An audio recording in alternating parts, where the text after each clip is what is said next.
RG Kar medical college में बार बार संदिग्ध मौतों की खबरें सामने आती रही, लेकिन हेल्थ मिनिस्टर ममता बनर्जी ने कभी छानबीन करने की कोशिश नहीं की।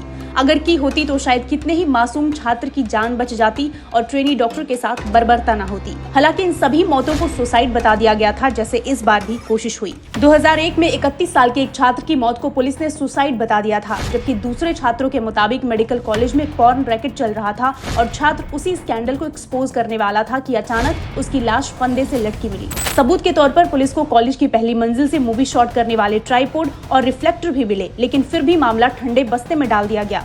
हालांकि छात्र के सुसाइड और मिसिंग रिपोर्ट का ये सिलसिला 2005 तक चलता रहा, लेकिन कोई एक्शन नहीं लिए गए। 2011 में सत्ता में आती हैं ममता बनर्जी, लेकिन आरजीकर मेडिकल कॉलेज में संदिग्ध मौतों की कतार बढ़ती रही। कभी 2015 में कॉलेज से सेकेंड ईयर के छात्र के लापता होने की खबर, कभी अवैध पैसों की वसूली के कारण महिला मरीज की मौत, अचानक एक दिन 95 डॉक्टर का इस्तीफा और फिर अगले ही दिन 700 और डॉक्टरों का अस्पताल छोड़ना। लेकिन किसी ने ये जानने की कोशिश नहीं की कि इतने डॉक्टरों ने अस्पताल क्यों छोड़ा। क्या केवल ये संयोग हो सकता है?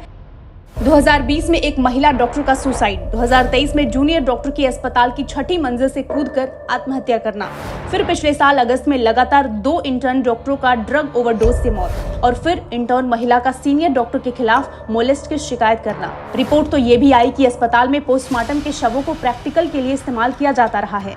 यानी कि एक बात तो तय थी कि इस आरजीकर मेडिकल कॉलेज में एक बहुत बड़ी और घिनौनी चीजों को अंजाम दिया जा रहा था। अगर डॉट को कनेक्ट करे तो संदिग्ध मौतों के पीछे कई काली सच्चाई नजर आती है, लेकिन सीएम और हेल्थ मिनिस्टर ममता हाथ पर हाथ धरे बैठी रही। सारी संदिग्ध रिपोर्ट अखबारों में तो छपी, लेकिन पुलिस ने कोई एक्शन नहीं लिया। इस बार के कलकत्ता रेप केस को भी महज सुसाइड करार दिया जाता अगर बीजेपी ममता बनर्जी के खिलाफ हल्ला न बोलती, क्योंकि इंडी वालों ने तो चुप्पी साध ली है और अगर कोई बोलता ही नहीं तो मामला दब कर रह जाता।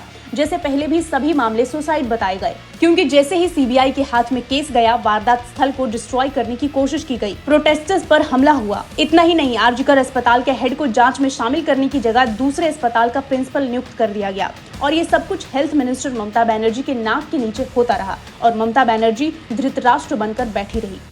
ऐसे में ये कहना गलत नहीं होगा कि जब तक ममता बनर्जी सत्ता में रहेगी, आरजीकर मेडिकल कॉलेज में आगे भी ये होता रहेगा। जब तक वो इस्तीफा नहीं देती, फ्री एंड फेयर जांच की उम्मीद करना बेकार है।